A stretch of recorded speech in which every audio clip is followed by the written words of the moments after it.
كان من التحدي أن يغامر فريق الميادين ويتسلق أحد أوعر الجبال التونسية.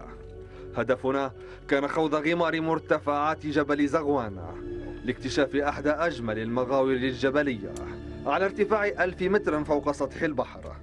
وبالقرب من مدخل المغارة استعد الفريق للنزول إلى مغارة جبل سطح. شوي الحبل بتلوطة بتلوطة شوية. واحدا تلو الآخر نزلنا لتكون المفاجأة.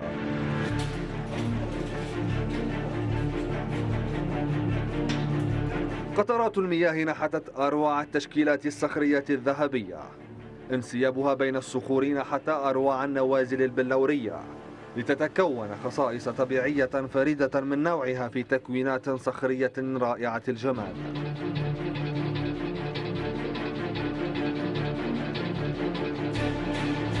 احنا الآن في جوف وفي أعماق جبل زغوان.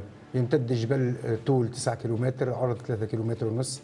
احنا في عمق 24 متر في المغارة. المغارة هذه تحتوي على السواعد والنوازل كما نشوفوا فيها ممتازة ياسر. هذايا معناتها الماء هو اللي صنع السواعد والنوازل هذه، لأنه في زغوان فما أمطار تتهاطل في الشتاء وفي الخريف. هذا ما يخلي المغارات في جبل زغوان تتزايد وتتكاثر. للطبيعة بصمتها الخاصة، رسمت ونحتت وشكلت أروع التصاميم الجيرية عبر آلاف السنين. صدى وقع قطرات المياه يهز سمت مغارة تروي تاريخ نشوء تونس الأحفوري. لوحات فنية بين ثنايا المغارة تعجز ريشة أمهر الفنانين عن رسمها، ومعالم كلسية تعود بنا إلى حقب ما قبل التاريخ. للمغارة سيمفونيتها الخاصة، فصدى قرع نوازلها الجيرية يبحر بنا في ربوع فنا تعزف فيه الطبيعة موسيقاها وتترنم بها، لتكون المغارة تحفة فنية تتجلى فيها إبداعات الخالق.